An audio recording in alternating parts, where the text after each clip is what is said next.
Good morning, cadets. We have been discussing about the oscillations and waves and solved a number of numerical problems from both chapters, oscillations and waves. Now, let us see the physical world, right? Physical world.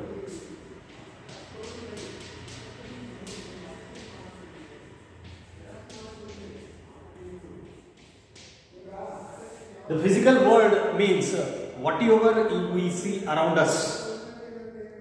We see beautiful nature, the beautiful night sky in the night, and we see wonderful phenomena taking place in the nature. So this is all together we call it as physical world. Humans have been very curious about the things that have been happening in the nature. The night sky with bright celestial objects has fascinated humans since time immemorial.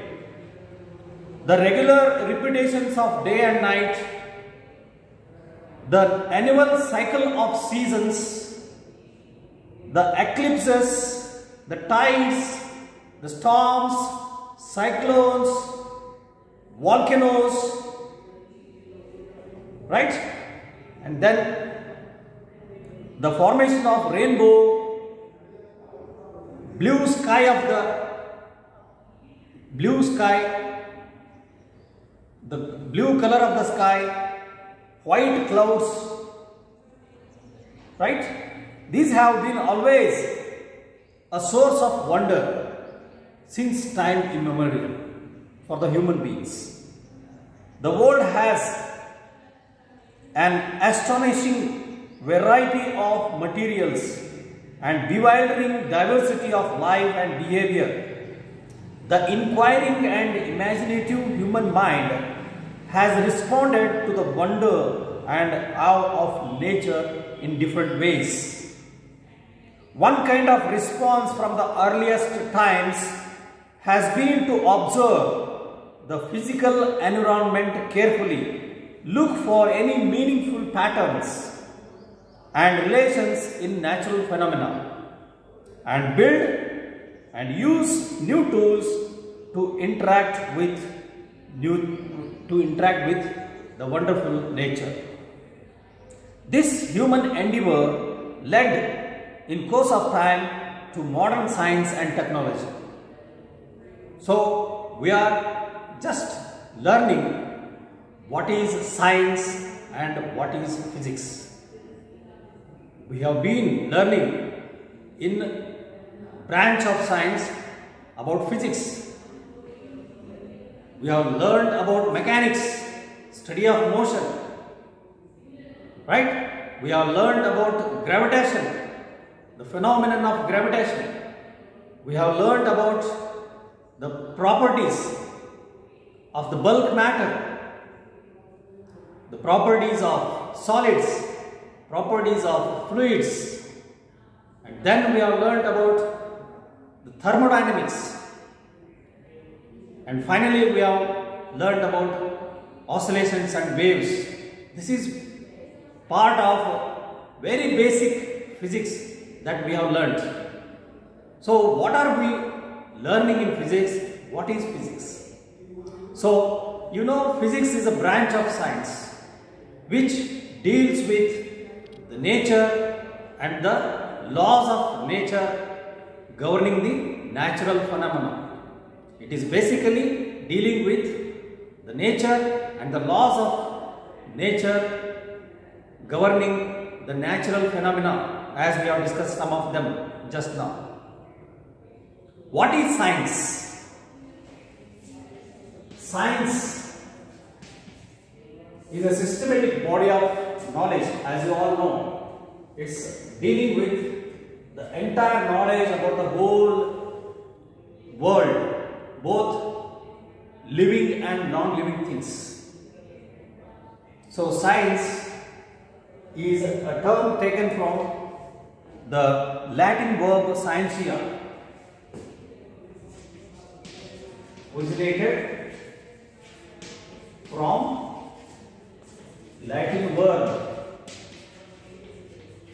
Scientia. Scientia, the meaning of scientia is to know. So from this Latin word, the scientia, the word science is originated. So the main meaning of science is knowledge about the physical world, which involves entire living and non-living things. Right? Same way, in Sanskrit we use the word Vijnan. Vijnan is a word used in Sanskrit.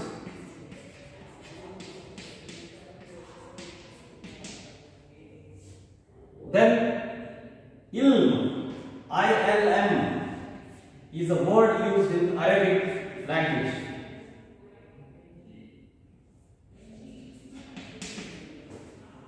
So, meaning of all these things is to have the knowledge about the physical world, systematic study of the entire physical world to acquire the knowledge. It is known as science. Science in broad sense is as old as human species. The early civilizations of India, Egypt, China, Mesopotamia,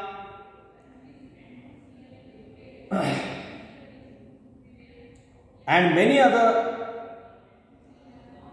countries made vital contribution to this progress in science. From 17th century onwards, great strides were made in science in Europe. By the middle of 20th century, science had become a truly international enterprise, with many cultures and countries contributing to the rapid growth. Now, what is science and what is scientific method? Let us learn what is science and scientific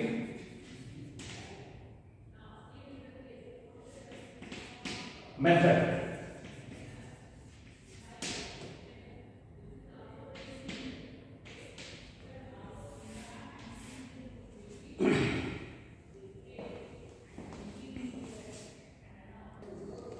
Science is a systematic attempt to understand the natural phenomena as much detail as possible, as much detail and depth as possible, and use such gained knowledge to predict, modify and control the phenomena. This is what is known as science. Science is exploring, experimenting and predicting from what we observe around us. It's always about unraveling the secrets of nature. The curiosity to learn about the world, unraveling the secrets of the nature is the first step towards the discovery of science. So, it's a systematic attempt to understand the natural phenomena in as much detail and depth as possible. That is what we call it as systematic body of knowledge. So, systematic body of knowledge is called science.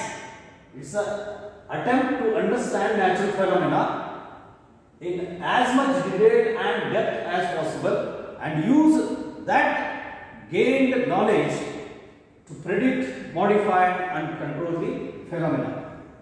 In this pandemic situation, you have been observing since almost a year, the whole world has seen the COVID-19 situations, especially European countries and USA has suffered a lot, have been suffering, and many observations and predictions were being done and many steps have been taken.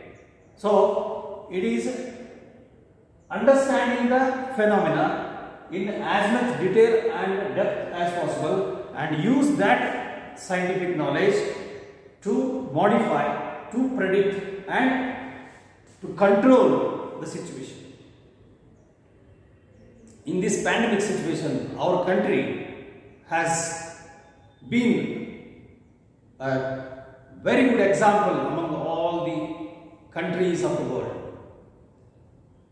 It has been doing extremely well in controlling the COVID-19 situation. So that is the importance of the science. It is always exploring, experimenting and predicting from what we observe around us. Okay, now when we go for gaining the knowledge about the physical world and the natural phenomena, there are some 5 important steps to be followed.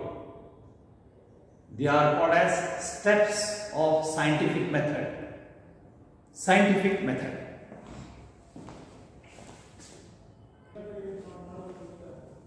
In the study of science, whenever we gain knowledge about any particular knowledge, we follow certain steps, and those steps are called as constituting the scientific method. So, scientific method involves important 5 steps. Scientific method involves 5 steps: systematic observation, controlled experiments, qualitative and quantitative reasoning, mathematical modeling, prediction and verification, or falsification of theory. These are the 5 important steps which constitute what is known as scientific method. This scientific method is followed by a scientist. Not only by a scientist, it will be followed by a doctor, even it will be followed by a technician. Right? Systematic observation. Let us see an example. We have learned that in 17th century, Sir Isaac Newton, when he was sitting under an apple tree, an apple fell down, and he started wondering about the falling of this apple.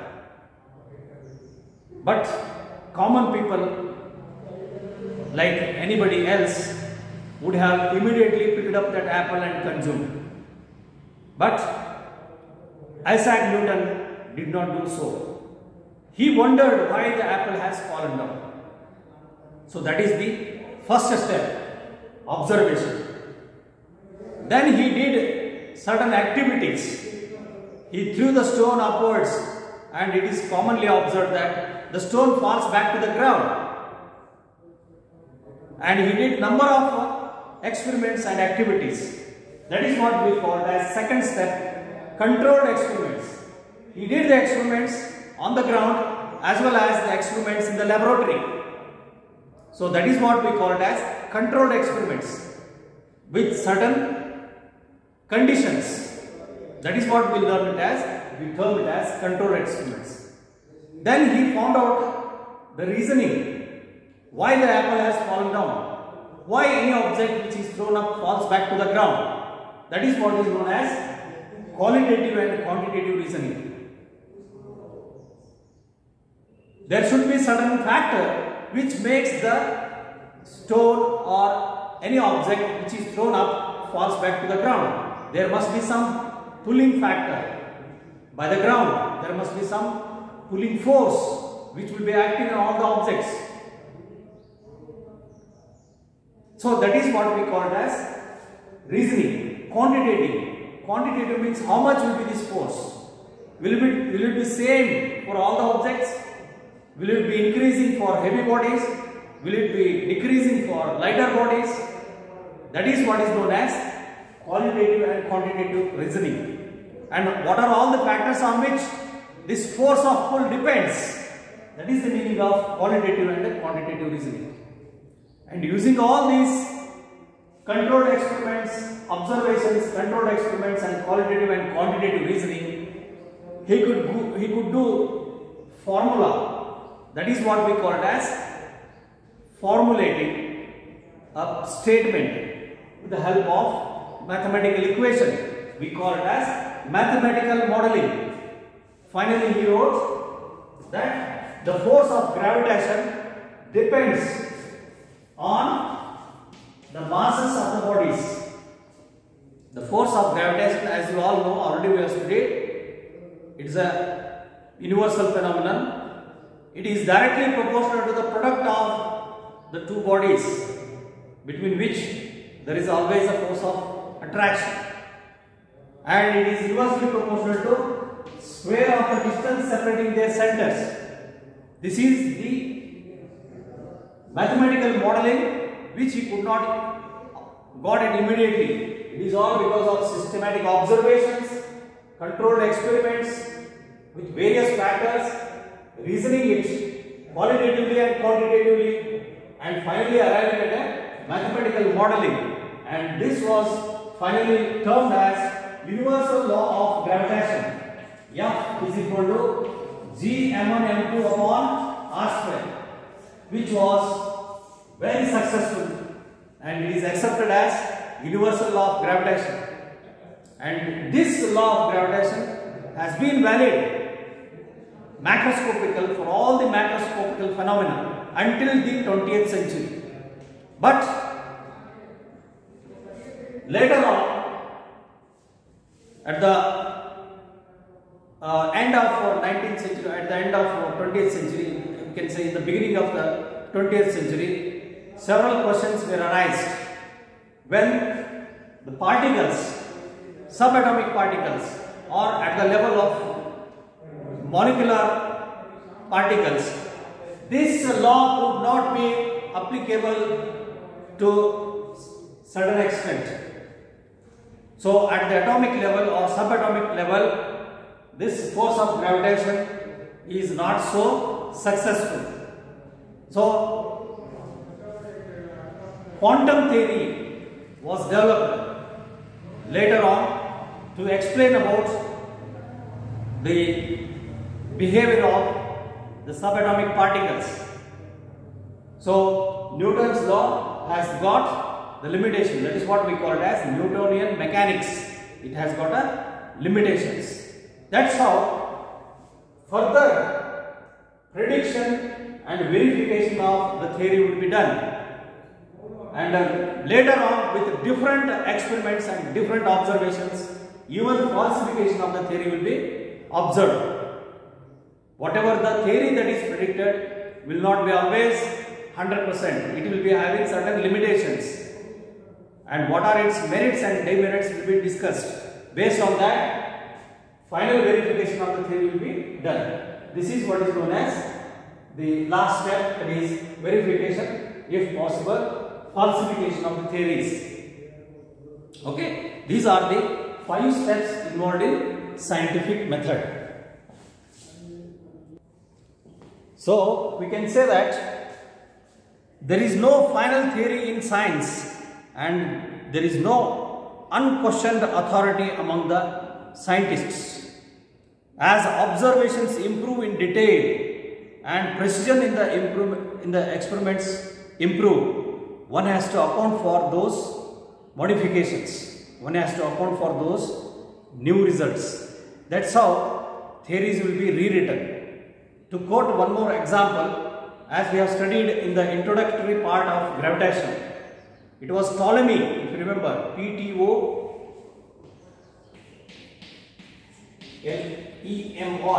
Ptolemy, who gave the idea of geocentric theory.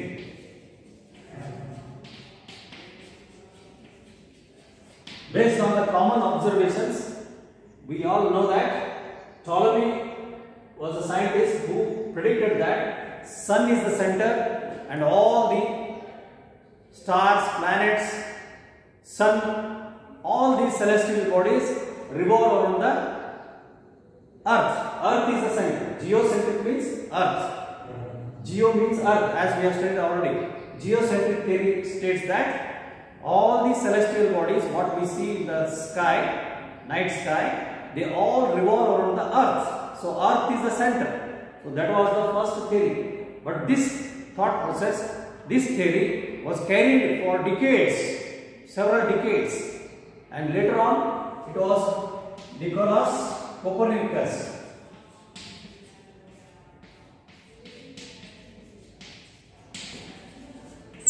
who discarded this theory to state that it is not the earth the center, it is the sun the center of the entire solar system. So that is called as heliocentric theory.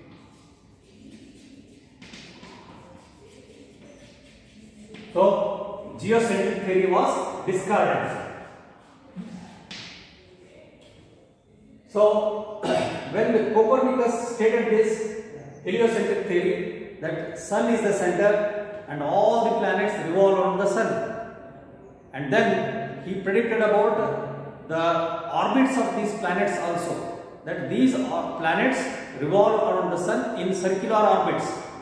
Then later on in the 16th century, 16th century, it was Tycho Brahe who studied about, as we know already, Tycho Brahe studied about the motion of these planets in the night sky.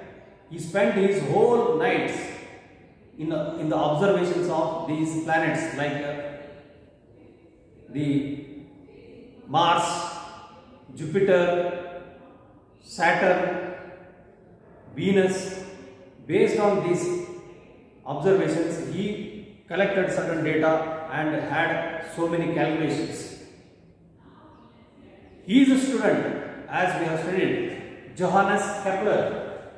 Kepler studied this data in detail and formulated the laws governing the planetary motion of the solar system. How do the planets revolve around the sun?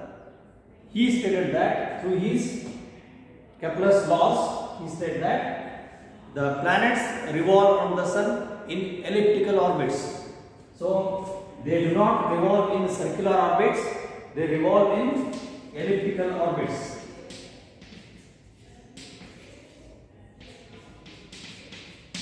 And he further confirmed about the heliocentric theory and stated that the planets do not revolve in circular orbits, but they revolve in their own fixed elliptical orbit. He could also state about their time period of revolution around the sun. So that's how theory, once that is predicted and formulated, will not be the final. With more precision in the experiments, with more development in the technology, the theories will be discarded and new theories will be rewritten, and whatever the existing theory will be remodified. That's how the growth in science takes place. Now, to study physics in detail, you know, physics is a basic discipline of the known natural sciences. Physics is a branch of science. That's what we have learned. Physics is a basic discipline in the category of natural sciences. Just like chemistry, biology, physics is also a branch of science. The term physics is a Greek word. It is taken from Greek word meaning nature. So we can just state that physics is a branch of science which deals with nature and deals with about the study of laws governing the nature and manifestation of these laws in the things that take place in the nature. That's what we term it as physics. Physics is branch of science which mainly deals with the nature around us, the laws governing the nature and manifestation of these laws in predicting, modifying and controlling the things about the happenings in the nature. That is what we call it as physics. So we will write now the meaning of physics. Finally, it is very difficult and limit the definition of physics. It's very difficult to have proper definition of physics. Physics is a study of matter and energy. This is one simple term. But you see, the matter and energy, the entire universe is having two things. One is matter, another one is radiation. So entire study of universe itself is nothing but physics. That is the broader meaning of physics. Or in simple terms, physics is the branch of science which deals with the study of nature, the laws governing the nature and manifestation of such laws in different phenomena of nature. This is what we call it as physics. Basically, physics has two major thrusts. Physics has two thrusts.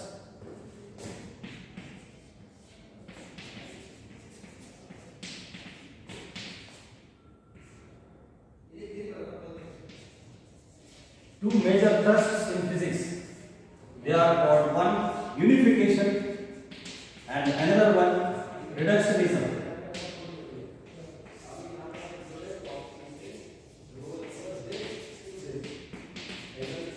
These are entire two broad things which will be trying to unify all the natural phenomena with the help of the laws governing the nature in two major thrusts, unification and reductionism. Let us see what is the meaning of unification. As we have just now discussed about Newton's formulation of universal law of gravitation. Newton first studied about the falling objects on the surface of earth.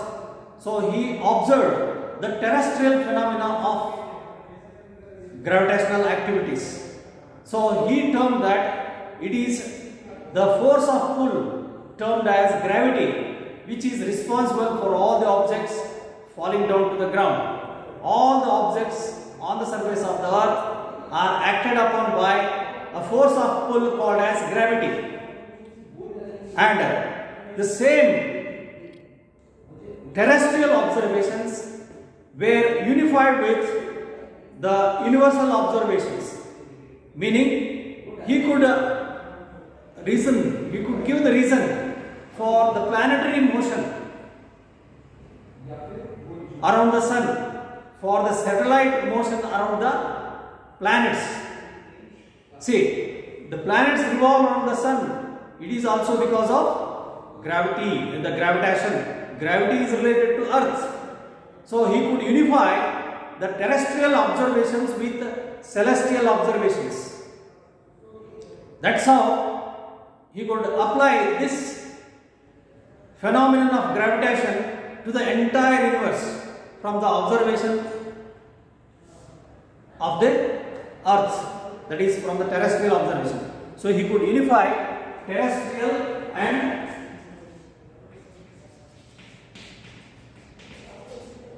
terrestrial observations with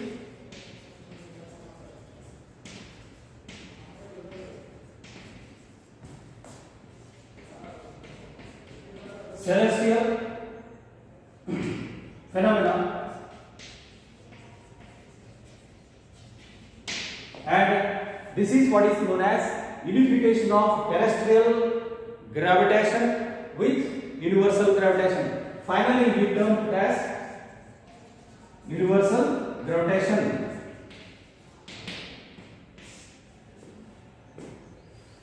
As we stated earlier, that earth exerts force of pull on all the objects. In the same way, it is not only between earth and all the objects, it exists between any two bodies in the universe, between earth and moon. The reason for moon to revolve around the earth is gravitation. The reason for earth to revolve around the sun is gravitation. The reason for all the planets to revolve around the sun is gravitation. The reason for all the stars to exist in a galaxy is gravitation.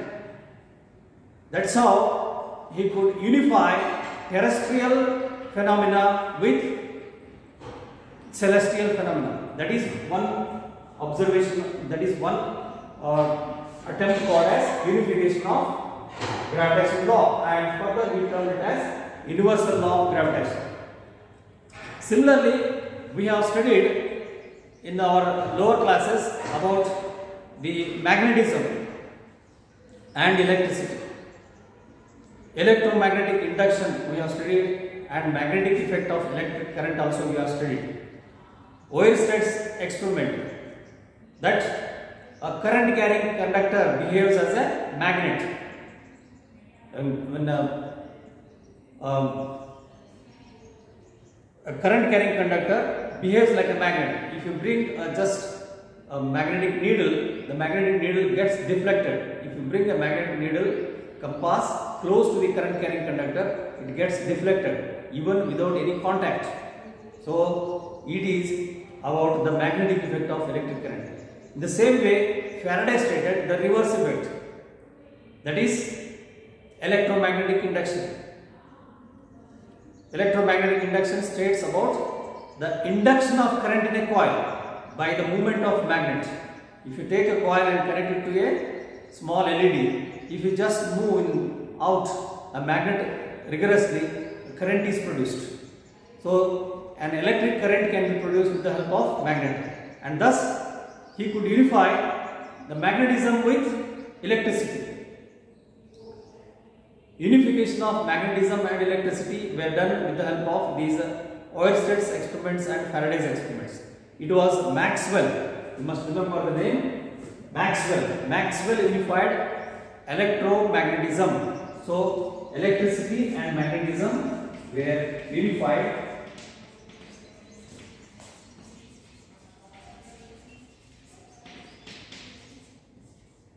Unification was done by Maxwell. So you are learning next year in 12th class Maxwell's theory of electromagnetic radiation, Maxwell's theory of light. So he states that electricity and magnetism are inseparable. One is dependent on another one. Electricity can be produced by magnetic effect, and magnetic effect can be produced by electricity, and thus magnetic force and electric force were unified to have one force called as electromagnetic force. That is the meaning of unification. Electromagnetic force. And here, for all the terrestrial and celestial phenomena, he terms the force responsible for this one is gravitational force. Unification of terrestrial gravity with universal gravity. Next, unification of electricity and magnetism by Maxwell to get a force called as electromagnetic force. So like this, there is always an effort to unify all the known phenomena to have a common cause. That is called as unification.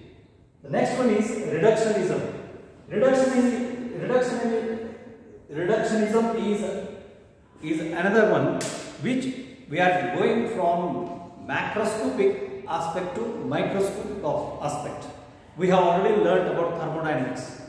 Thermodynamics is branch of physics which deals with the study of heat engines, refrigerator, the study of heat related phenomena. It is what we call it as thermodynamics. In thermodynamics, we are mainly learning about heat, pressure, volume, temperature, entropy, and so on. These are all called as macroscopic aspects, macroscopic physical quantities. Okay, this is thermodynamics, which is mainly dealing with the heat related phenomena, and this growth of thermodynamics took place in order to improve the efficiency of heat engines and the performance of the refrigerators, coefficient of performance of refrigerators, as we have learned. Laws of thermodynamics zeroth law of thermodynamics, first law of thermodynamics, second law of thermodynamics, and so on. We have learned the relation between the heat supplied with the internal energy and the work done on the environment and so on, entropy and enthalpy. All these things we have studied in thermodynamics as a macroscopic branch of physics, which do not go in detail of these atomic level or molecular level. We do not go into the details of microscopic aspects in thermodynamics. But later on, the kinetic theory about the behavior of matter was developed. Behavior of matter using kinetic theory.